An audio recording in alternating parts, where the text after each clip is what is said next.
নমস্কার। মহামতি অনন্তলালকে স্মরণ করে রামায়ণী ফল্গুধারার ১৪৯তম পর্বে আলোচনায় আরম্ভ করছি। এই আলোচনার প্রারম্ভে আমরা দুটি শব্দ আপনাদের কাছে তুলে ধরছি। দুটি শব্দ এবং তার অর্থ।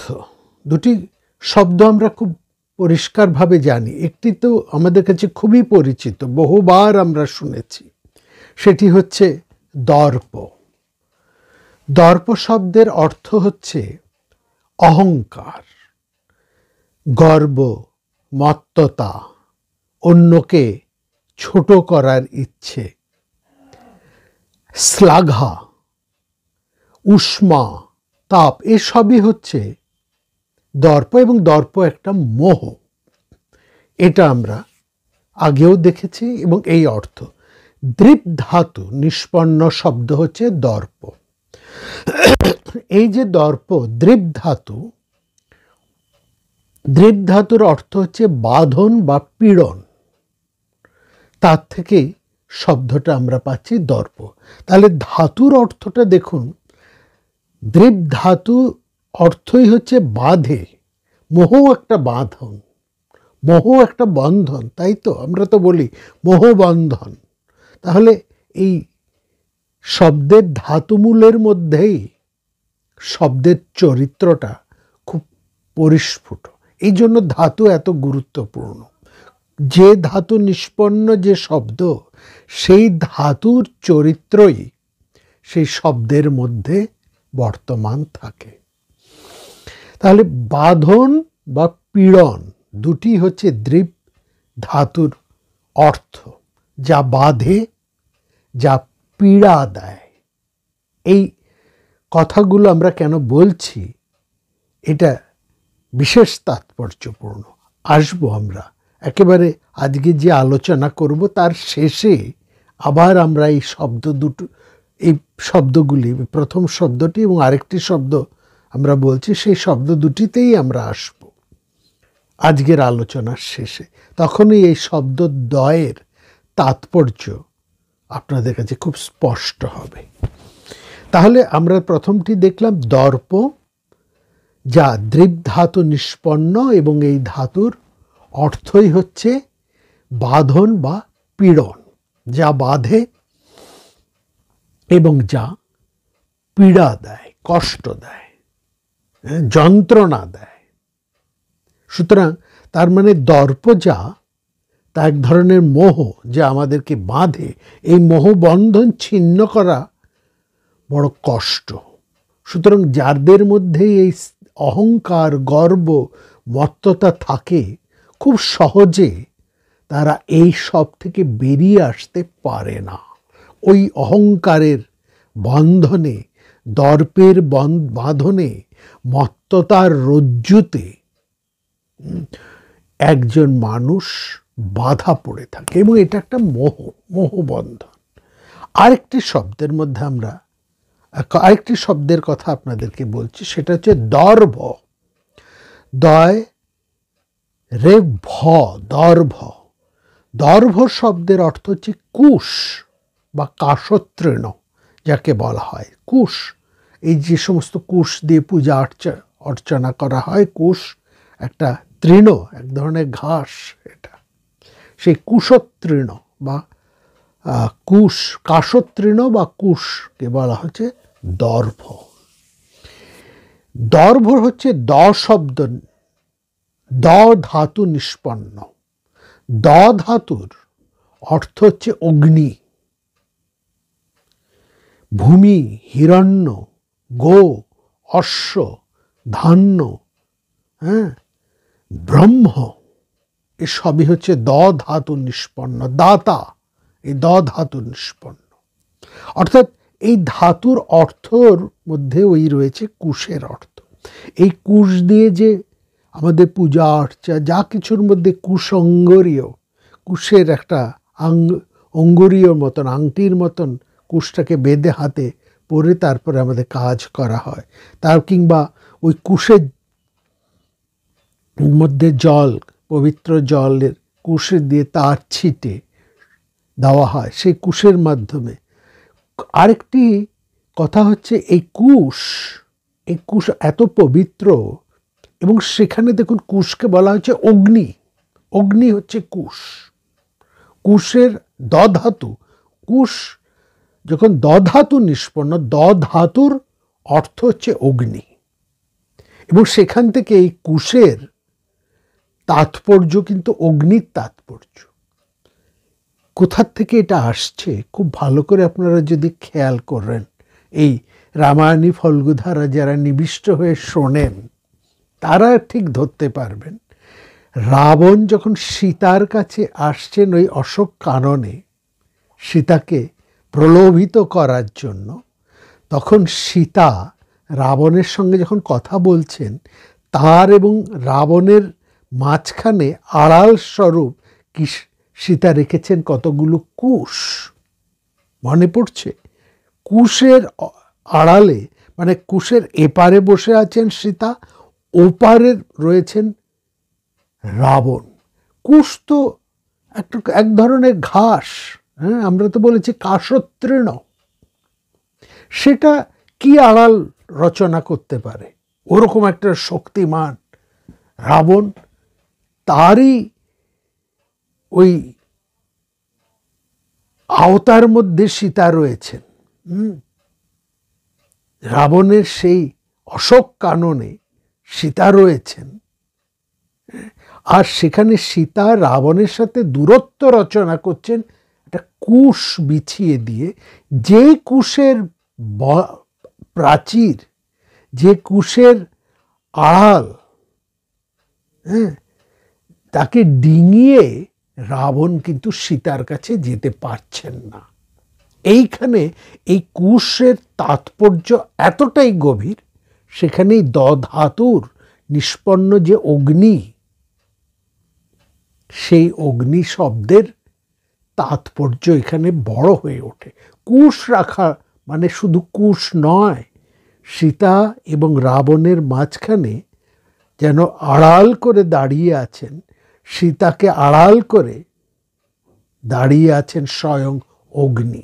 এই অগ্নিকে অতিক্রম করে রাবণ সীতার কাছে যেতে পারছেন না। এটা কোন অগ্নি? সীতার সতীত্বের অগ্নি, তার অন্তর্তেজের অগ্নি, তার আন্তর্তেজ যেটা আমরা বলবো, সেই সতীত্বের তেজ, তার চরিত্রের মধ্যে সহজাত সেই অগ্নির তেজ, যাকে মানে অতিক্রম করা রাবণের মতন ক্ষমতাধরেরও দুঃসাধ্য, পারেননি তিনি। ঠিক এইখান থেকেই আমাদের দুই মহাকাব্যের প্রধান নায়িকা দুজনেই কিন্তু অগ্নির, একেবারে অগ্নিস্বরূপা। একজন তো অগ্নিজাতা, অগ্নি থেকেই উৎপন্ন হয়েছেন দ্রৌপদী, আর সীতা তিনি ধরণীকন্যা হলেও তার অন্তরে যে অগ্নির তেজ রয়েছে, সেই তেজকে রাবণ অতিক্রম করতে পারছেন না। আর এটা বোঝানোর জন্যই যেন এখানে কুশের অন্তরাল রচনা করেছেন মহাকবি। কুশের অন্তরাল অতিক্রম করা রাবণের মতন ভয়ঙ্কর শক্তিমানের পর্যন্ত সহন। এইখানে এই দধাতুর নিষ্পন্ন অগ্নির যে তাৎপর্য সেটা ফুটে উঠেছে, এবং একই রকমভাবে সে যেন ব্রহ্মতেজ, ব্রহ্মতেজ এইখানে রয়েছে। দেখবেন পূজা আর্চা যখন করা হয় এই কুশের মধ্যে বলা হয় দর্ভময় ব্রাহ্মণায়। এই দর্ভময় মানে হচ্ছে এই কুশকে একটা মানে কুশ বেঁধে একটা ব্রাহ্মণ শরীর তৈরি করা হয়, এবং এই দর্ভময় ব্রাহ্মণও তিনি হচ্ছে আর কেউ নন, স্বয়ং শ্রীবিষ্ণু পুণ্ডরিকাক্ষকেই যেন স্মরণ করা হচ্ছে ওই দর্ভময় ব্রাহ্মণ রূপে। সেই দর্ভময় কুশময় যে ব্রাহ্মণ, যে আমরা বলেছি ব্রহ্ম, দধাতুর আরেকটি অর্থ হচ্ছে ব্রহ্ম, সেই ব্রহ্ম শরীর, ব্রহ্ম তেজ যে মধ্যে রয়েছে, তারই একটা প্রতীক সেখানে তৈরি করা হচ্ছে। পিণ্ড যাবতীয় যা কিছু পারলৌকিক কাজের সময় যা কিছু পিণ্ড দান করা হয় এই দর্ভময় ব্রাহ্মণকে, যিনি স্বয়ং শ্রী বিষ্ণুর, অর্থাৎ শ্রী বিষ্ণুর পাদপদ্মে আমরা সেই পারলৌকিক ক্রিয়াদি করে সেই তাদের উদ্দেশ্যে আমরা সেই অর্ঘ্য পিণ্ড নিবেদন করি, তাই না? সেটাই তো করি। সেখানে বলা হয় দর্ভময় ব্রাহ্মণায়। এইখানে দর্ভ শক্তি, স্বয়ং দর্ভ শক্তি একদিকে হচ্ছে দর্ভময়, আরেক দিকে হচ্ছে দর্পময়। আর যিনি এই দর্পকে হরণ করেন, দর্পহা, দর্পহা শব্দের অর্থ হচ্ছে যিনি দর্প হরণ করেন, দর্প হরণকারী তিনি হচ্ছেন। এই দর্প হা বলতেও কিন্তু শ্রী বিষ্ণুকে বোঝা হয়। যেমন দর্ভময় ব্রাহ্মণ বোঝাতেও সেই শ্রী বিষ্ণু পুণ্ডরিকাক্ষকেই বোঝানো হয়েছে, তেমনি দর্প হা, যিনি দর্প হরণ করেন, দর্প হরণকারী সেই শ্রী বিষ্ণুকেই বোঝানো হয়েছে। এই ভীষণ, এই শব্দগুলো অত্যন্ত তাৎপর্যময়। তাহলে দর্ভময় বনাম দর্পময়, কিংবা আমরা বলতে পারি দর্পময় বনাম দর্ভময়। কোথার থেকে কিভাবে তা আসছে আজকের আলোচনায় আমরা আলোচনা এগিয়ে নিলেই আজকের আলোচনার শেষেই আপনারা তা পরিষ্কার বুঝতে পারবেন। আসা যাক আজকের আলোচনায়। আমরা কি দেখেছি গত পর্বে? প্রবল শক্তিমান কুম্ভকর্ণ তিনি মারা পড়লেন শ্রীরামচন্দ্রের হাতে। এবং এখানে রামায়ণের কবি বলছেন, বিরাট বিরাট যুদ্ধে যিনি কখনো পরাজিত হননি, যিনি মহৎসু যুদ্ধেষু কদাচনাজ অজিতানম, যিনি কখনো পরাজিত হননি, কদাচনা অজিতম, যাকে জয় করা যায়নি, মহৎসু যুদ্ধেষু, বিরাট বিরাট যুদ্ধে সেই রামচন্দ্র তিনি দেবসৈন্য মর্দনকারী কুম্ভকর্ণকে হত্যা করলেন। এবং কুম্ভকর্ণের হত্যার সঙ্গে সঙ্গেই দেবলোকে, মনুষ্যলোকে, গন্ধর্বলোকে, অর্থাৎ সর্বলোকে একটা স্বস্তি এবং আনন্দ, শুধু আনন্দ নয়, সেই সঙ্গে সঙ্গে স্বস্তি ও নেমে এলো। সবাই যেন একটু নিশ্চিন্ত হলেন, যাক এই কুম্ভকর্ণ শেষ করা গেল। এতটাই ক্ষমতাবান, এতটাই শক্তিমান ছিল কুম্ভকর্ণ। এবং কুম্ভকর্ণ বলতে আমরা বুঝেছি যেটা একটা অপরিশীলিত শক্তি। এই যে অপরিশীলিত, অনিয়ন্ত্রিত যে শক্তি, সেই ভয়ঙ্কর, যাদেরকে সংহত করা যায় না, নিয়ন্ত্রণ করা যায় না, একবার ছেড়ে দিলে তাদেরকে নিয়ন্ত্রণ করা দুঃসাধ্য ব্যাপার, সেই শক্তি এবং সেই শক্তি প্রতিভু কুম্ভকর্ণ মারা পড়লেন শ্রীরামচন্দ্রের হাতে। সবাই সেই কারণে সর্বলোক আনন্দের সঙ্গে সঙ্গে তারা বিপুল মাত্রায় স্বস্তি লাভ করলো। এই হচ্ছে স্বস্তি লাভের তাৎপর্য। কেমন? এখানে যে রাক্ষসেরা বেঁচে ছিল তারা দ্রুত এসে রাবণের কাছে বললেন যে কুম্ভকর্ণ নিহত হয়েছে। এবং সেই যমতুল্য কুম্ভকর্ণ তিনি মারা যাওয়ার আগে কি কি করেছেন সেই সংবাদও তারা বিস্তারিত দিল। কুম্ভকর্ণের মৃত্যু সংবাদ শুনেই রাবণ শোক সন্তপ্ত হয়ে মূর্ছিত হয়ে পড়লেন। রাবণ শোক সন্তপ্ত মুমোহ চ পপাত চ, একেবারে সিংহাসন থেকে তিনি অজ্ঞান হয়ে মাটিতে পড়ে গেলেন। কুম্ভকর্ণের মৃত্যু রাবণের কাছে যে কত বড় একটা আঘাত, কত বড় যে একটা ধাক্কা, এটা বলে বোঝানো যায় না।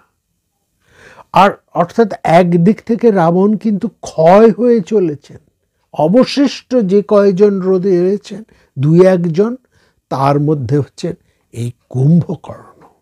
সেই কুম্ভকর্ণ রাবণ বলছেন, সেই কুম্ভকর্ণ হচ্ছে, বলছেন আমার দক্ষিণ হস্ত স্বরূপ, একেবারে পরিষ্কার করে তিনি বলছেন আমার দক্ষিণ হস্ত আশ্রয় স্বরূপ, যে আমার থাকায়, যে কুম্ভকর্ণের উপর ভরসা করে আমি দেবতা দানবদেরকে ভয় করিনি, সেই বাহু ছিন্ন হয়ে যাওয়ায় যেন আমি নেই। রাবণ বলছেন যেন আমি নিজেই, আমার দক্ষিণ হাত যেন ছিন্ন হয়ে গেছে। কুম্ভকর্ণ মৃত্যু মানে আমার দক্ষিণ হাতই যেন ছিন্ন হয়ে গেছে। আরও বলছে আমি যেন নেই, আমি যেন সেখানে নেই। দক্ষিণায়ং সমাশ্রিত্ব না বিভেমি সুরা আসুরাত। দেবতা দানব যাদেরকে আমি কোনোদিন ভয় করিনি, সেই দক্ষিণ হস্তস্বরূপ কুম্ভকর্ণ মারা গেছেন। মানে যশমে পতিত ভুজ, মানে আমি যেন শেষ হয়ে গেছি, আমি নেই।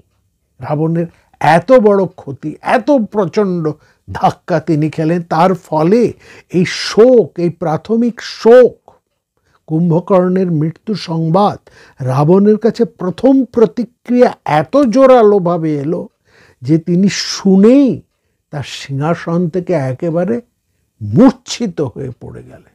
যেন বিদ্যুৎ পৃষ্ঠ হলে হঠাৎ একজন মানুষ বিদ্যুৎ পৃষ্ঠ হলে যেমন সে মূর্ছিত হয়ে মারা পড়ে, রাবণের অবস্থা প্রায় তাই, সেই রকম দেশ। এবং তারপরে তিনি প্রচণ্ড বিলাপ আরম্ভ করলেন। সেই সঙ্গে সঙ্গে আমরা দেখছি রাবণের ছেলেরা দেবান্তক, নরান্তক, ঋষিরা, অতিকায়, তারাও ভয়ঙ্কর শোকার্ত হয়ে তারাও কাঁদতে আরম্ভ করলেন। মানে প্রত্যেকের কাছে কুম্ভকর্ণের মৃত্যু রাবণ এবং রাবণের পরিবারের কাছে, তার ছেলেদের কাছে একটা বিরাট বিরাট ধাক্কা। এইটা এখানে বোঝাচ্ছে এত বড় ধাক্কা সামলানো কিন্তু বড় কঠিন। রাবণ তো রাবণ, তিনি কোনো মতে যেন জ্ঞান ফিরে তিনি বিলাপ আরম্ভ করলেন। বলছেন যে কুম্ভকর্ণ হারিয়ে আমার বাঁচতেই ইচ্ছে করছে না। কুম্ভকর্ণ বিহীনস্য জীবিতে নাস্তি মে মতি।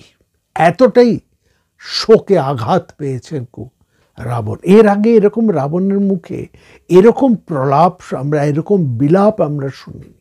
যে রাবণ অহংকারী, একটা দর্পময় চরিত্র, তিনি নিজেই বলেছেন আমি ভাঙি কিন্তু মচকাই না।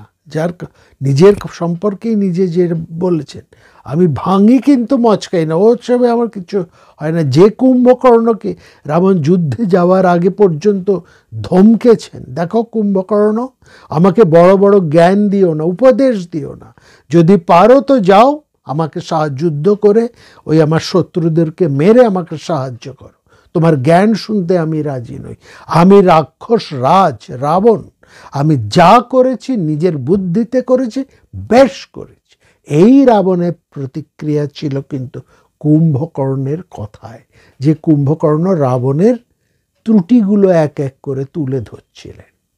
রাবণ তা সহ্য করতে পারেননি, এবং সেখানেও রাবণকে আমরা দেখছি ভয়ঙ্কর ভয়ঙ্কর, তিনি একেবারে দর্পময়, তিনি ভয়ঙ্কর গর্বিত, এবং তার উষ্মা, তার তাপ প্রচণ্ড। সেই রাবণ কুম্ভকর্ণের মৃত্যু সংবাদে বলছেন কুম্ভকর্ণকে হারিয়ে আমার বাঁচতেই ইচ্ছে করছে না। কুম্ভকর্ণবিহীনস্য জীবিতে নাস্তি মে মতি। এবং তারপরেই বলছেন যদি এই আমার ভাইকে যে মেরেছে, ভাতৃহন্তার রাম, তাকে যদি আমি না হত্যা করি, তাহলে আমার এই জীবন রেখে কি লাভ, আমার মৃত্যুই ভালো। হ্যাঁ, যেখানে আমার ছোট ভাই রয়েছে সেখানেই আমি বরং রামের সাথে যুদ্ধ করে, বরং প্রয়োজনে মৃত্যুবরণ করে, আমি ভাই যেখানে গেছে যে লোকে, আমি সেই লোকেই চলে যাব। এই ভাইকে ছাড়া আমি ক্ষণকাল বাঁচতে চাই না। এবং সেখানে বলছেন তারপরেই রাবণের মধ্যে আমরা দেখছি সেই কিছু যেন স্মৃতি, কিছু যেন আমরা কি বলবো, বিলাপের সঙ্গে সঙ্গে রাবণের মধ্যে একটা অনুতাপ ফিরে আসছে। তিনি বলছেন এই কুম্ভকর্ণ আর এই প্রহস্ত, রাবণের দুটো হাত, এক হাত যদি কুম্ভকর্ণ হয়, দক্ষিণ হাত যদি কুম্ভকর্ণ হয়, বাম হস্ত ছিল প্রহস্ত, রাবণের প্রধান পরামর্শদাতা এবং বীর সেনা। এই রামচন্দ্র যেন রাবণের দুটি হাতই কেটে দিয়েছেন, দক্ষিণ বাম দুটি হাতই তার ছিন্ন করে দিয়েছেন রামচন্দ্র, প্রহস্ত এবং কুম্ভকর্ণকে বধ করে। এই কুম্ভকর্ণকে হারিয়ে রাবণের যেন মনে একটু একটু অনুশোচনা জাগাচ্ছে। দর্পময় রাবণের কথার মধ্যে দিয়ে আমরা অনুশোচনার চিহ্ন দেখতে পাচ্ছি। রাবণ বলছেন কুম্ভকর্ণ এবং প্রহস্তের এই দারুণ বিনাশে বিভীষণের কথা আমার মনে পড়ছে, আবার সেখানে আমার লজ্জা হচ্ছে। বিভীষণের কথা শুনে তার কথা যেন আমাকে লজ্জা দিচ্ছে। বিনাশায়ং সমুৎপন্ন মাং বিড়ায়তি দারুণা। বলছেন আমি আমার ধার্মিক ভাই বিভীষণকে তাড়িয়ে দিয়েছি, তার পরিণামেই হয়তো আমার এই শোকাবহ অবস্থা উপস্থিত হয়েছে। এরকম কথা বলছেন রাবণ। অর্থাৎ তার মধ্যে একটা অনুশোচনা, যে রাবণের মধ্যে কোনো অনুশোচনা নেই, তিনি একেবারে দর্পে প্রমত্ত হয়ে আছেন। অর্থাৎ আমি রাজা, আমি রাক্ষসদের প্রভু, আমি যা করেছি ঠিক করেছি, আমার কথাই শেষ কথা, আমি যা চাই তাই আমাকে পেতে হবে। আমি এবং ত্রিভুবন জয়ী তিনি, এই এক যে তার দর্প, যে অহংকার, আজকে কোথাও যেন দেখছি তিনি মচকাচ্ছেন। এই যে কথা তিনি বলেছেন আমি ভাঙবো কিন্তু মচকাবো না, আজকে কি রাবণের সেই চরিত্রের মধ্যে, তার অহংকারের মধ্যে, তার দর্পময়তার মধ্যে কি একটা আমরা চির রেখা দেখতে পাচ্ছি? রাবণের কথার মধ্যে তিনি বিলাপ করছেন। রাবণকে এরকম বিলাপ করতে দেখে ত্রিশিরা, রাবণের এক পুত্র, তিনি বললেন যে হ্যাঁ, কুম্ভকর্ণ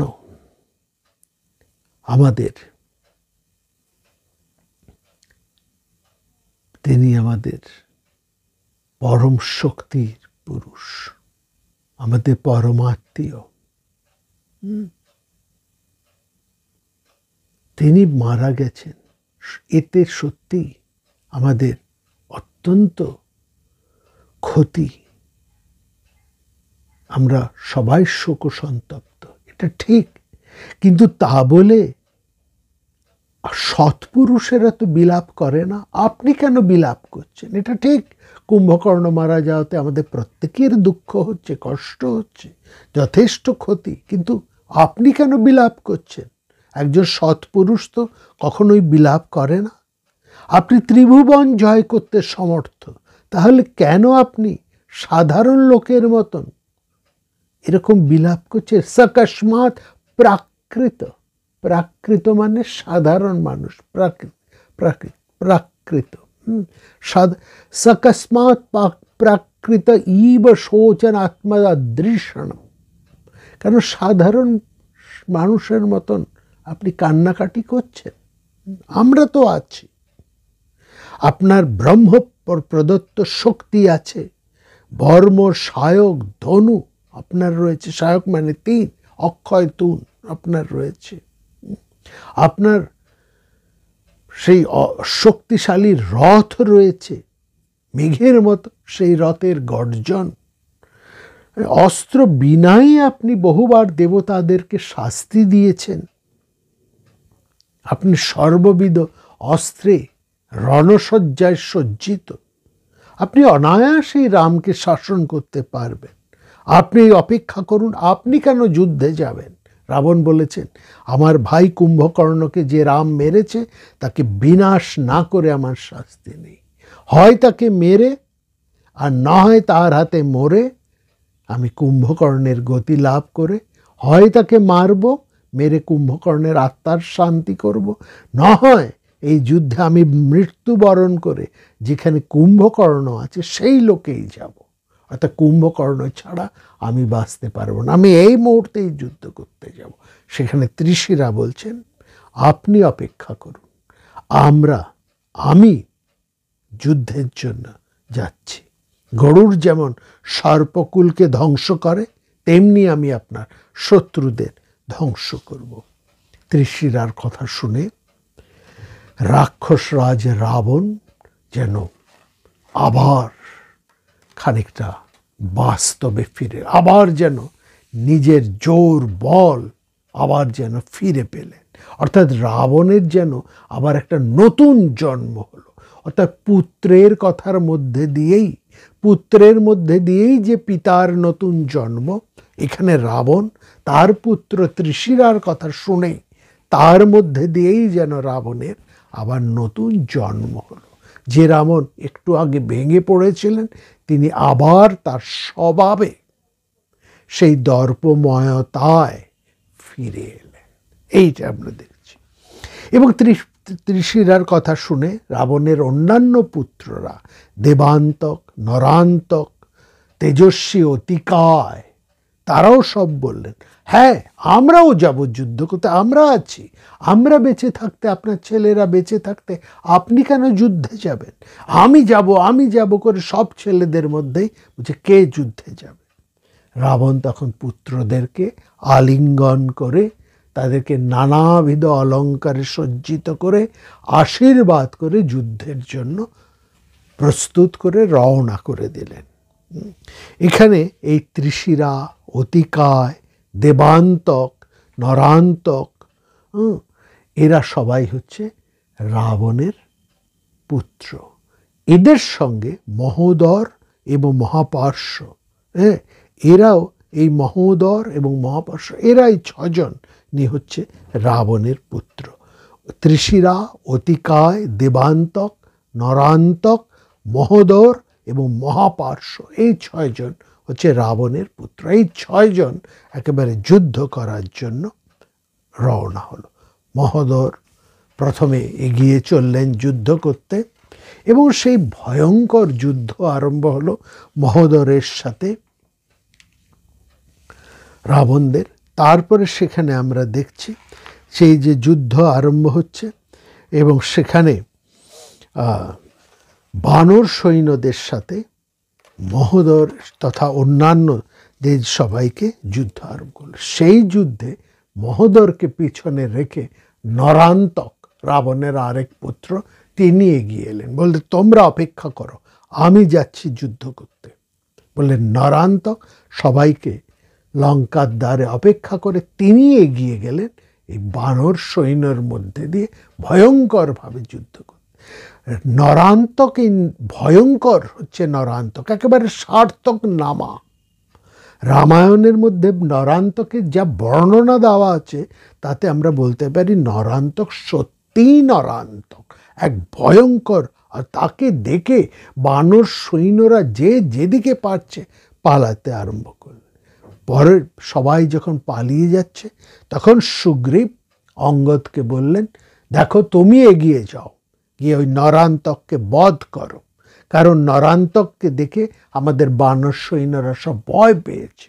তুমি এগিয়ে গিয়ে এই নরান্তককে বধ করো। নরান্তকের সাথে অঙ্গদের ভয়ঙ্কর যুদ্ধ আরম্ভ হলো। কখনো নরান্তক একটু পিছনে হেঁটু, আচ্ছা তিনি খানিকটা হয়তো বিপর্যস্ত হচ্ছেন আর কখনো অঙ্গদ, অর্থাৎ দুজনই সমান যোদ্ধামান। কিন্তু নরান্তকের এত শক্তি, সে বারবার অঙ্গদকে নানাভাবে আঘাত করল। অঙ্গদ কয়েকবার একেবারে চেতনাও হারিয়ে ফেলে। দ্রুত চেতনা ফিরে পেয়ে অঙ্গদ আবার নরান্তকের সাথে যুদ্ধ করল। শেষ অবধি ভয়ঙ্কর সেই যুদ্ধ, সেই যুদ্ধে বিশদ বর্ণনা দিয়েছেন মহাকবি। যেমন তার কাব্য প্রতিভা, কেমন তার কাব্য শক্তি, তেমনি সেই যুদ্ধের বর্ণনা। সেই যুদ্ধের শেষে দেখছি সেই ভয়ঙ্কর নরান্তক তিনি বহু বানর সৈন্যকে বধ করে শেষ পর্যন্ত তার যুদ্ধ আরম্ভ হলো বালিপুত্র অঙ্গদের সঙ্গে, এবং অঙ্গদের সঙ্গেও সেই যে তার যুদ্ধ, সেই যুদ্ধ ভয়ঙ্কর যুদ্ধ।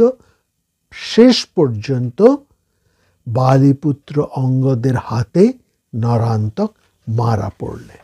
নরান্তক মারা যেতেই এগিয়ে এলো রাবণের আরেক পুত্র দেবান্তক, এবং শেষ পর্যন্ত সেই যুদ্ধে হনুমানের হাতে দেবান্তক এবং নীলের হাতে, বানর বীর নীলের হাতে রাবণের আরেক পুত্র মহোদর, তিনিও মারা পড়লেন। তারপরে এই তিনজনের মৃত্যুর পরেই অত্যন্ত ক্রুদ্ধ হয়ে ত্রিশিরা তিনি যুদ্ধ করতে এলেন। ত্রিশিরা অত্যন্ত শক্তিমান, একেবারে ইন্দ্র জয়ী হচ্ছেন ত্রিশিরা। বলা হয় কুম্ভকর্ণ, অতিকায়, তারপর ইন্দ্রজিৎ, এদের পরেই যে শক্তিমান বা এদের সঙ্গে একসঙ্গে যার নাম উঠে আসে তিনি হচ্ছেন ত্রিশিরা। অর্থাৎ ত্রিশিরা ক্ষমতায় মেঘনাদের মতনই, অতিকায়ের মতনই, এতটাই তিনি ক্ষমতাবান ত্রিশিরা। সেই ত্রিশিরার সাথে ভয়ঙ্কর যুদ্ধ চলছে। যুদ্ধে বানরেরা একেবারে পর্যুদস্ত হয়ে গেছে, ভয় পেয়ে তারা পালিয়ে যাচ্ছেন। অবস্থা বেগতিক দেখে এগিয়ে এলেন যুদ্ধ করতে হনুমান। তিনিও কিন্তু খুব সহজে ত্রিশিরাকে সামলাতে পারছেন না। ত্রিশিরা এত শক্তিমান, তিনি বারবার হনুমানকে একদম বিপর্যস্ত করে যাচ্ছেন। কখনো কখনো আমরা দেখছি যুদ্ধে হনুমান জ্ঞান হারিয়ে ফেলছেন ত্রিশিরার প্রচণ্ড আঘাতে। শেষ পর্যন্ত যা হলো, সেই দেব ও শত্রু ত্রিশীর্ষ ত্রিশিরা, যার ইন্দ্রের মতন পরাক্রমী, তিনি শেষ পর্যন্ত পবনপুত্র হনুমানের হাতে মারা পড়লেন। ত্রিশিরা মারা পড়তে তারপরে যুদ্ধে এগিয়ে এলেন রাবণের আরেক পুত্র মহাপার্শ্ব। মহাপার্শ্বের সাথে যুদ্ধ আরম্ভ হলো ঋষভের, সেও ভীষণ ভয়ঙ্কর যুদ্ধ, এবং অনেকক্ষণ সেই যুদ্ধ চলার পর ঋষভের হাতে মারা পড়লেন মহাপার্শ্ব। সবাই মারা যেতে তারপরে এগিয়ে এলেন অতিকায়। অতিকায় রাবণের অন্যতম শ্রেষ্ঠ পুত্র। একদিকে যদি মেঘনাদ, তাহলে আরেক দিকে হচ্ছে অতিকায়। মেঘনাদের মতনই দৈব শক্তি সম্পন্ন, সর্বগুণে গুণান্বিত এই রাবণ পুত্র অতিকায়। অতিকায়ের বহু প্রশস্তি রয়েছে রামায়ণের মধ্যে। এই অতিকায় হচ্ছে রাবণের এক স্ত্রী ধান্যমালিন্য, যার কথা আমরা শুনেছি, ধান্যমালিন্য। এই ধান্যমালিন্যার পুত্র হচ্ছে অতিকায়। তানায়ং ধান্যমালিনাং অতিকায়ং মং বিদু। এই অতিকায় হচ্ছে ভয়ঙ্কর শক্তিমান, এবং তার সম্পর্কে বলা হচ্ছে রাবণ পুত্র এই বীর্যবান রাবণ পুত্র, শক্তিতে তিনি রাবণের মতন, এবং অনেক রামায়ণেও বলা হচ্ছে অনেক ক্ষেত্রে তিনি শক্তিতে তার পিতা রাবণকেও অতিক্রম করে যান, এতটাই শক্তিমান তিনি।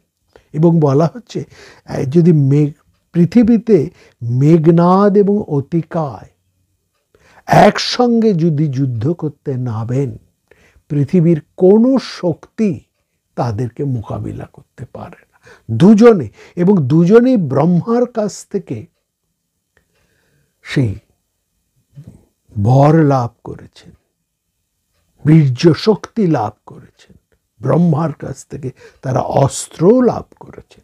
একেবারে মেঘনাদেরই আরেক ভাই, একেবারে মেঘনাদের মতনই গুণসম্পন্ন হচ্ছে অতিকায়। মেঘনাদকে নিয়ে মাইকেল মধুসূদন দত্ত মেঘনাদকে অমর করে রেখেছেন তার মহাকাব্য মেঘনাদ বধ কাব্যে।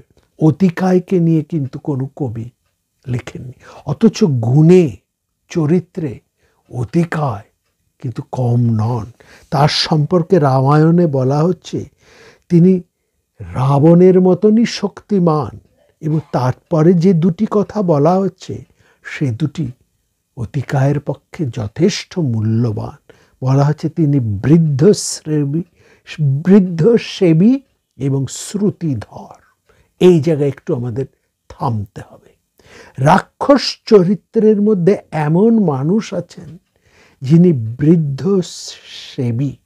বৃদ্ধসেবী কথা হচ্ছেন যিনি বৃদ্ধদের সেবা করেন। বৃদ্ধ শব্দের অর্থ কিন্তু জ্ঞানবৃদ্ধ, যারা জ্ঞানবান, যারা মর্যাদাবান। রাবণ পুত্র অতিকায় তাদের মর্যাদা দিতে জানেন, অর্থাৎ তিনি দুর্বিনীত নন, তিনি বৃদ্ধসেবী। মান্য পুরুষদের তিনি যথেষ্ট মান্যতা দেন, যারা মান্যবান তাদের তিনি অমর্যাদা করেন না। যাদের মর্যাদা আছে কোনোভাবেই অতিকায় তাদের কখনোই উল্লঙ্ঘন বা অতিক্রম করেন না। তিনি প্রভূত শক্তিমান, এই শক্তি তার বীর্যে চরিত্রে, কিন্তু তার উচ্ছৃঙ্খলতার কোনো প্রকাশ তার মধ্যে নেই। একেবারেই মেঘনাদের মতনই তিনি গুণময়। মেঘনাদ যেমন একজন যশস্বী পুত্র রাবণের, যশস্বী শব্দ বলতে যা বোঝায় শক্তির সঙ্গে তার অন্যান্য চারিত্রিক গুণ একসঙ্গে হলেই তাকে বলা হয় যশস্বী।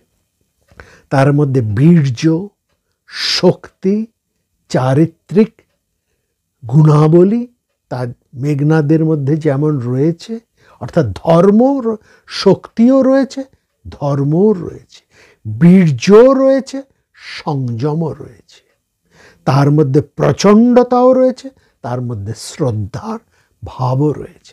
এই একই রকমভাবে মেঘনাদের মতনই হচ্ছেন এই অতিকায়, এবং তার সঙ্গে বলছে তিনি বৃদ্ধশ্রেবী। এই কথাটি ভীষণ গুরুত্বপূর্ণ। রাবণের যা চরিত্র, রাবণ যেরকমের দর্পময়, তার এই দুটি পুত্র মেঘনাদ এবং অতিকায় সত্যি ব্যতিক্রম। তারা শক্তিমান, ক্ষত্রবীর্য হিসাবে তারা প্রচণ্ড শক্তিমান, এবং এই শক্তি তারা নিজেরা তপস্যায়, নিজেদের তপস্যায় তারা তা অর্জন করেছে। কিন্তু তাদের এই শক্তি তাদেরকে দর্পিত করেনি তাদের পিতার মতো। এটাই হচ্ছে মহাকবির বক্তব্য। সেই জন্য পরিষ্কার বলছেন তিনি যেমন রাবণের মতন শক্তিমান, অথচ তিনি বৃদ্ধসেবী। এই কথাটা ভীষণ গুরুত্বপূর্ণ। তার শাসিত বীর্যবান পুত্র রাবণ প্রতিমও বলে। প্রতিম মানে হচ্ছে সমান, একই রকম, অনুরূপ। প্রতিমা মানে অনুরূপ, রাবণের মতনই অনুরূপ। প্রতিমও বলে শক্তিতে তিনি রাবণের মতন অনুরূপ। এবং রামায়ণে আরেক অন্য জায়গাতেও সেখানে বলা আছে তিনি শক্তিতে রাবণকেও ছাপিয়ে যান।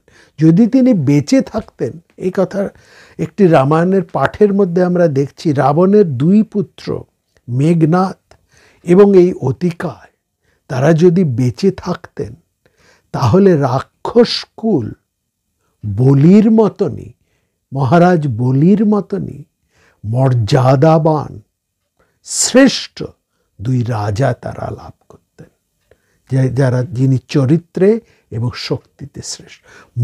মহারাজ বলির যে প্রতিষ্ঠা, যে যশ, যে কীর্তি সমস্ত ভুবনময় হয়ে আছে, যাকে ছলনার দ্বারা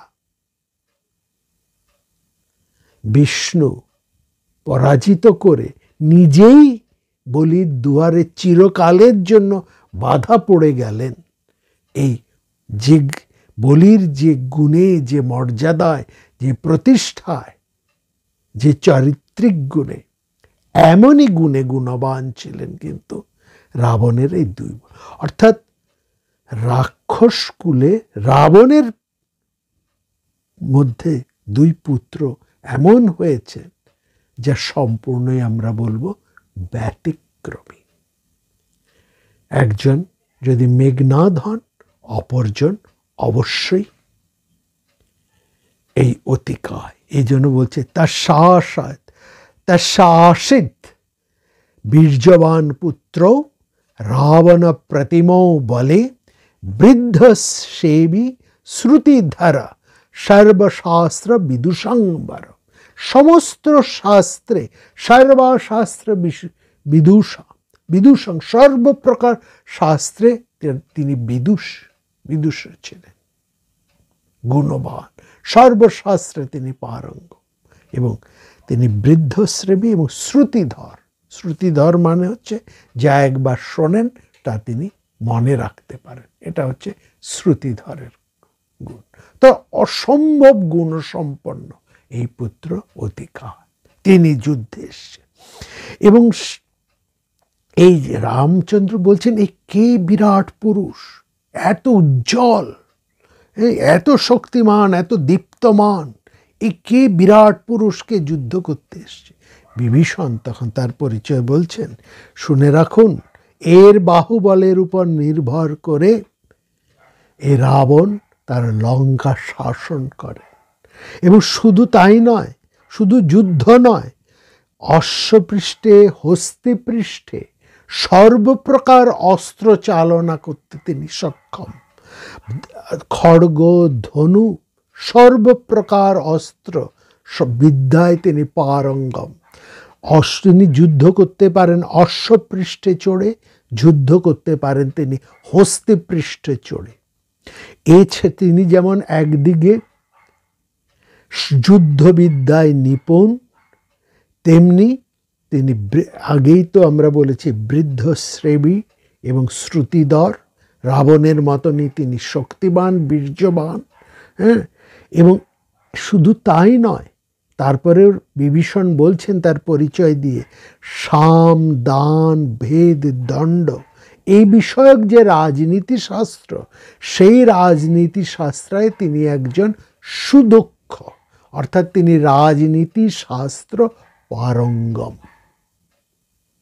অর্থাৎ রাবণকেও বলা হয় রাজনীতিবিদ, একজন রাজনীতি শাস্ত্রবিদ হচ্ছে রাবণ। এই পুত্র রাবণের সার্থক উত্তরাধিকারী।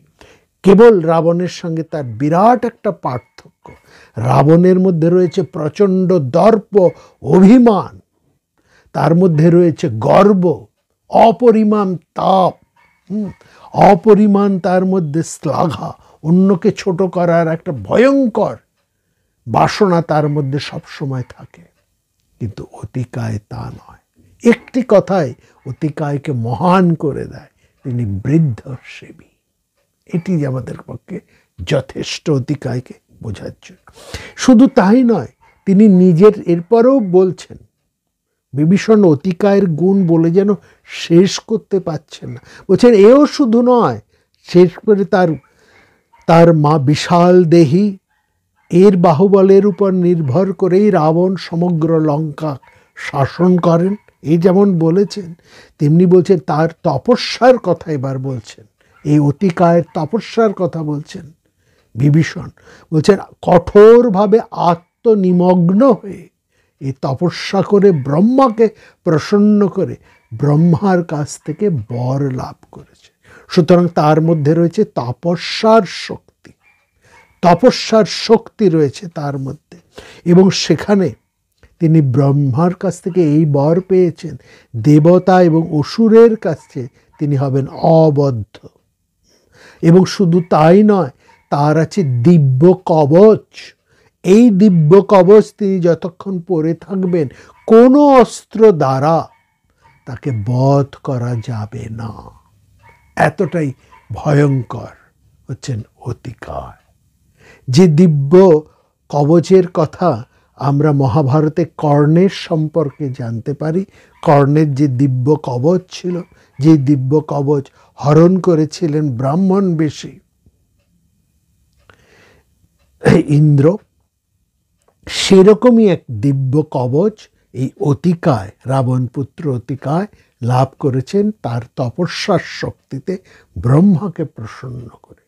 অর্থাৎ তিনি দেবতা এবং দানবের হাতে যেমন অপরাজেয়, সেই সঙ্গে সঙ্গে তার যে দিব্য কবচ আছে, এই দিব্য কবচ তিনি যতক্ষণ পরে থাকবেন কোনো অস্ত্র দ্বারা তাকে বধ করা যাবে না।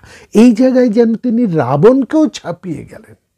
রাবণের এরকম দিব্য কবচের কথা আমরা পাই না। রাবণ নর এবং বানর ছাড়া সর্বলোকে তিনি অজেয়, কিন্তু এরকম কোনো দিব্য কবচ রাবণের আছে কিনা আমরা এখনো পর্যন্ত তা জেনে উঠতে পারিনি। কিন্তু এখানে পরিষ্কার বিভীষণ বলে দিচ্ছেন অতিকায়ের রয়েছে সেই দিব্য কবচ। অর্থাৎ তিনি সর্বার্থেই ত্রিলোকের সর্বপ্রকার মানুষের হাত থেকে, সর্বপ্রকার অস্ত্রের হাত থেকে তিনি কিন্তু সুরক্ষিত। অর্থাৎ কেউ তাকে যেমন বধ করতে পারবে না, তেমনি তার ওই দিব্য কবচ যতক্ষণ তিনি পরে থাকবেন কোনো অস্ত্র দ্বারাই তাকে আঘাত করে শেষ করা যাবে না। এটা হচ্ছে বিরাট কথা। এবং তিনি অতিকায় এই যুদ্ধে, ইন্দ্রের বিরুদ্ধে যুদ্ধে তিনি ভয়ঙ্কর বাণ নিক্ষেপ করে ইন্দ্রের বজ্রকে পর্যন্ত ব্যর্থ করে দিয়েছে। অর্থাৎ ইন্দ্র বজ্র ব্যর্থ করতে সক্ষম এই অতিকায়। ইন্দ্রের বজ্র যা অমোঘ, যা অপ্রতিহত, যার কেউ সংসারে প্রতিহত করতে পারে না, এমনই যে বজ্র শক্তি, সেই বজ্র শক্তি পর্যন্ত অতিকায়ের কাছে নিষ্ফল হয়ে গেছে। অর্থাৎ এখানে বোঝাচ্ছে অতিকায়ের সেই বর্ম শক্তি, তার যে বর্ম শক্তি, সেখানে বজ্র পর্যন্ত ব্যর্থ হয়ে গেছে। বজ্রাঘাত অতিকায়কে কিছুই করতে পারেনি, এমন শক্তি। এই অতিকায় আসছে যুদ্ধে। সেখানে আমরা দেখছি সেই অতিকায় যে যুদ্ধ করতে আসছেন তার কি অপূর্ব বর্ণনা রয়েছেন। এবং তিনি আসছেন যুদ্ধ করতে। সত্যি একটা বিরাট চরিত্রবান মানুষ যখন আসে না, তার চরিত্র, এই যে তার আচরণ, সেটা থেকেই বোঝায়। অন্যান্য যে যারা যুদ্ধ করতে এসেছে তারা যুদ্ধ করেছে তাদের স্বভাব মতো, সে আসরিক প্রবৃত্তি তাদের মধ্যে রয়েছে। এই যাদের কথা আমরা শুনলাম, রাবণের পুত্র যে সমস্তদের কথা আমরা শুনেছি, মহোদর, দেবান্তক, ত্রিশিরা, তারপরে মহাপার্শ্ব, এদের কথা যে আমরা শুনলাম, তাদের প্রত্যেকের মধ্যেই একটা আসরিক ভাব রয়েছে, একটা আসরিক চরিত্র। তারা সেই রকমই ভয়ঙ্কর কিন্তু আসরিক। তাদের মধ্যে অন্যরকম কিছু মর্যাদার তাদের মধ্যে নেই। তারা ভয়ঙ্করভাবে আসরিক, একটা আসরিক চরিত্র। কিন্তু এখানে লক্ষ্য করুন, এই অতিকায় যে যুদ্ধ করতে এসছেন, সেই তার আগমনের কথাটা কীরকম বলছে। বলছে তিনি কিন্তু কোনো বানর সৈন্যের সঙ্গে যুদ্ধ করছেন না, তিনি কোনো বানর সৈন্যকে বধ করছেন না, শুধুমাত্র তাদের নিক্ষেপিত অস্ত্র, পাথর যা কিছু, সেগুলোকে তিনি চুরমার করে দিচ্ছেন। এবং সেখানে তিনি বলছেন দেবতা দানবের যে দর্পহারী অতিকায়, তার চারিত্রিক শক্তি, তার মর্যাদা, তার ডিগনিটি কতটা, সেটা লক্ষ্য করুন। সেটাই লক্ষ্য করার মতো। তিনি যুদ্ধের দিকে তারা যার দিকে ছুটে আসছেন, তিনি তাদেরকে যেন সরিয়ে দিচ্ছেন, কিন্তু একটি বানর সৈন্যকেও তিনি বধ করেননি।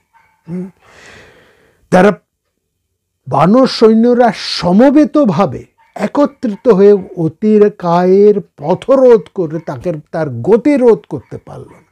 অতিকায় কিন্তু এই যে সমগ্র বানর সৈন্য একসঙ্গে, সমস্ত বানর বীরেরা, স্বয়ং হনুমান পর্যন্ত, সুগ্রীব, হনুমান, নল, যত বড় বড় বানর বীরেরা সেখানে রয়েছে একসঙ্গে, এবং অন্যান্য বানর সৈন্যদেরকে নিয়ে অতিকায়ের বিরুদ্ধে তারা ঝাঁপিয়ে পড়েছে। অতিকায় কেবলমাত্র তাদেরকে প্রতিহত করেছে, তাদের অস্ত্র, নিক্ষেপিত অস্ত্র, পাথর যা কিছুকে তিনি চূর্ণ করে দিয়েছে, তার কাছে কাউকে ঘেঁষতে দেননি। কিন্তু লক্ষ্য করা, তিনি একটিও সাধারণ বানর সৈন্যকে কিন্তু বধ করেননি, এবং সেখানে কাউকে আঘাত পর্যন্ত তিনি করেননি। তিনি বলছেন, এই সাধারণ সৈন্যদের সাথে আমার কোনো বিরোধ নেই, বানরদের সাথে আমার কোনো বিরোধ নেই, এবং আমি কোনো এই যুদ্ধে কোনো সাধারণ সৈন্যকে সামান্যতম আমি আঘাতও করতে চাই না, সেটা আমার ধর্মের প্রতিকূল। এখানে এই যুদ্ধ ধর্মের মধ্যে যে ক্ষত্র ধর্ম, যে একজন প্রকৃত ক্ষত্রিয় তিনি কিন্তু সাধারণ সৈন্যের ওপরে কখনো অস্ত্রাঘাত করেন না।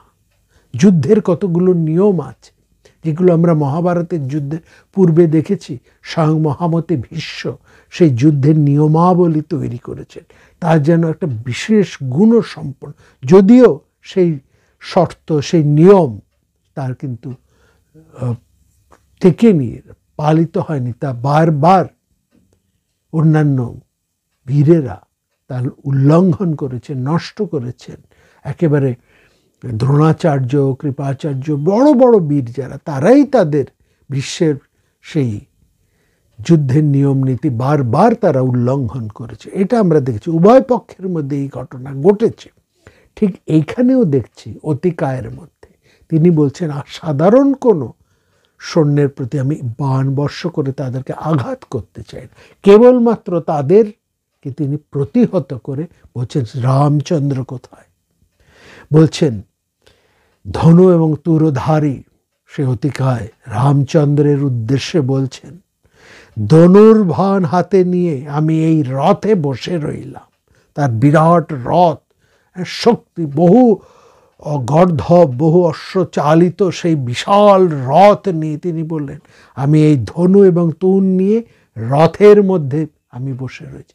আমি যুদ্ধ করব কেবলমাত্র রামচন্দ্রের সঙ্গে। কোথায় সে, তাকে ছাড়া আমি কারোর সাথে যুদ্ধ করতে চাই না। আমি সাধারণ কোনো বানরের সাথে যুদ্ধ করব না। যার শক্তি আছে, যুদ্ধ করার যা ইচ্ছে আছে, সে এসে বরং আমার সাথে যুদ্ধ করুক। কেউ যতক্ষণ না সেরকম কোনো বড় শক্তিমান ছাড়া আমি কারোর সঙ্গে যুদ্ধ করব না। আমি যুদ্ধ করতে চাই শ্রীরামচন্দ্রের প্রতিপক্ষতায়। যদি তার শক্তি থাকে, যদি তার যুদ্ধ করার ইচ্ছে থাকে, তাহলে সে এগিয়ে আসুক, আমি এই রথে বসে রইলাম। এরকমই বিশাল মর্যাদাবান ক্ষত্র পুরুষ অতিকায়। আমরা দেখলাম অতিকায়ের এই কথায় ভীষণ ক্রুদ্ধ হয়ে লক্ষ্মণ ছুটে এলেন, এবং সেখানে কতিপয় বলছে, ওহে সৌমিত্র, তুমি তো একটা বাচ্চা ছেলে, ছেলে মানুষ, বালস্তমাসে সৌমিত্রে, তুমি কি বীর আমার সঙ্গে দেখাতে পারছ? গাচ্ছে, তুমি যাও, চলে যাও, তুমি গিয়ে তোমার দাদাকে পাঠিয়ে দাও, আমি তার সাথেই যুদ্ধ করতে চাই। হ্যাঁ, তোমার মতন একটা বাচ্চা ছেলের সাথে আমি যুদ্ধ করে আমি আমার ধনুক বাণকে কলঙ্কিত করতে চাই না। এই কথায় লক্ষ্মণ ভয়ঙ্কর রেগে যায়।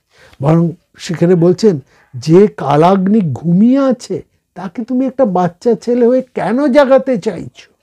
তুমি চলে যাও, গিয়ে তোমার দাদাকে পাঠিয়ে দাও, আমি তার সাথে যুদ্ধ করব। ধনু ফেলে দিয়ে চলে যাও, তুমি আমার হাতে প্রাণ হারিও না।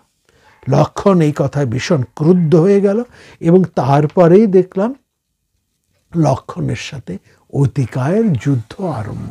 সেই বিরাট যুদ্ধ, সেই যুদ্ধের অমানুষী যুদ্ধ, এবং সেই যুদ্ধের বর্ণনাও মহাকবি সেইভাবে দিয়েছে। শেষ পর্যন্ত লক্ষ্মণ কোনো মতেই অতিকায়কে কিছুতেই পরাজিত করতে, লক্ষ্মণ যত বাণ নিক্ষেপ করছেন, যত শক্তিশালী বাণ, তার উপর কোনো বাণই অতিকায়ের সামান্যতম কোনো ক্ষতি করতে পারল না। এটাই হচ্ছে লক্ষ্য করা। শেষ পর্যন্ত আমরা দেখলাম স্বয়ং পবনদেব এসে লক্ষণের কানে কানে বললেন, দেখো তুমি কোনো বাণ দিয়ে, তোমার তুনে যত শক্তিশালী বাণ থাকুক না কেন, তুমি কোনোভাবেই অতিকায়কে কিছু করতে পারবে না, তাকে সামান্যতম আঘাত করতে পারবে না, বরং তুমি জর্জরিত হয়ে যাবে। অতিকায়ের বাণে লক্ষণ কিন্তু একেবারে বিপর্যস্ত, জর্জরিত। একমাত্র উপায় আছে, তুমি অতিকায়ের সেই অচ্ছেদ্য বর্ম, ব্রহ্মা দেওয়া সেই অচ্ছেদ্য বর্মটিকে তুমি যদি চূর্ণ করতে পারো, তবেই অতিকায়কে তুমি মারতে পারবে। কিভাবে সেই বর্মকে চূর্ণ করা যায়? বলে একমাত্র ব্রহ্মাস্ত্র। ব্রহ্মাস্ত্র তাকে, তার প্রতি নিক্ষেপ করো। সেই ব্রহ্মাস্ত্র, যে বর অতিকায় লাভ করেছে ব্রহ্মার কাছ থেকে, সেই বর, সেই অভেদ্য বর্মকে ছিদ্র করতে পারে একমাত্র ব্রহ্মাস্ত্রের দ্বারা। ব্রহ্মাস্ত্র ছাড়া অতিকায় অবদ্ধ। এই ব্রহ্মাস্ত্র, এই মহাভারত বা রামায়ণে আমরা বারবার এই ব্রহ্মাস্ত্রের কথা পাই। এই ব্রহ্মাস্ত্র এখন অনেকটা আমাদের মনে হয় সেই আমাদের অ্যাটম বম মানে সে বিধ্বংসী, একেবারে সে নিউক্লিয়ার বোমের মতনই, মানে নিউক্লিয়ার উইপন হচ্ছে ব্রহ্মাস্ত্র। সেখানে একেবারে যেন সেই রকমই শক্তিমান। তো লক্ষণ আর কোনো উপায় না দেখে শেষ পর্যন্ত তিনি সেই ব্রহ্মাস্ত্রকে স্মরণ করে ধনুর মধ্যে তা সংযোগ করলেন। ব্রহ্মাস্ত্র সংযোগ মাত্রই আমরা দেখছি নিউক্লিয়ারের যা প্রভাব, নিউক্লিয়ার বোমের যা প্রভাব হয় পৃথিবী, অ্যাটম বম, নিউক্লিয়ার বোমের যে প্রভাব, সমগ্র আকাশ এবং ধরিত্রী কেঁপে উঠল। চন্দ্র, সূর্য, দিকসমূহ, সমস্ত গ্রহরাজি, সারা পৃথিবী কেঁপে উঠল সেই ব্রহ্মাস্ত্র যেই মুহূর্তে লক্ষণ তার ধনুর মধ্যে সংযোগ করলেন। এবং তারপরে লক্ষণ ইন্দ্রশত্রু অতিকায়ের উদ্দেশ্যে শেষ পর্যন্ত সেই বজ্রের মতন সেই ব্রহ্মাস্ত্র প্রয়োগ করলেন। অতিকায় কোনোভাবেই সেই ব্রহ্মাস্ত্রকে প্রতিহত করতে পারলেন না। তিনি যত অস্ত্র প্রয়োগ করলেন, ব্রহ্মাস্ত্রর সামনে সব ব্যর্থ হয়ে গেল। সেই ব্রহ্মাস্ত্র অতিকায়ের সেই অভেদ্য বর্মকে চূর্ণ করে অতিকায়কে বধ করল, অতিকায়ের বক্ষ বিদীর্ণ করল। অতিকায় লক্ষণের হাতে মারা পড়লেন। 6 পুত্রের মৃত্যু সংবাদ এসে পৌঁছল রাবণের কাছে।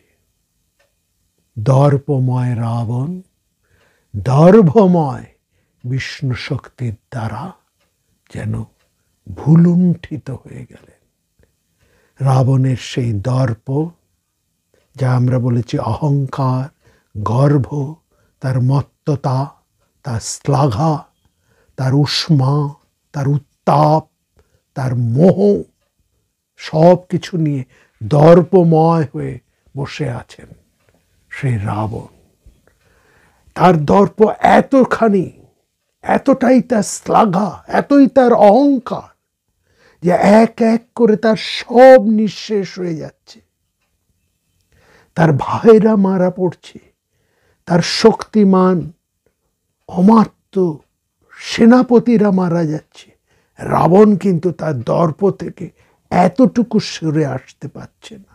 সেই দর্পের মোহ বাঁধনে, মোহ পীড়নে তিনি যন্ত্রণা পাচ্ছেন, তিনি ছটফট করছেন, কঠোর যন্ত্রণায় তিনি দগ্ধ হচ্ছেন, কিন্তু কোনোভাবেই সেই মোহ পাশ তিনি ছিন্ন করতে পারছেন না।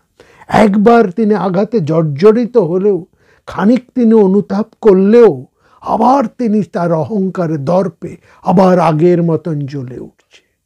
একদিকে অতি ভীষণ প্রবল এই দর্পময় রাবণ, আর অন্যদিকে দর্ভময় সেই শ্রীবিষ্ণু, সেই অগ্নিসম্পন্ন সেই বাণ, সেই অগ্নিতুল্য সেই রামচন্দ্র লক্ষ্মণ, যারা দর্ভময় অগ্নিস্বরূপ।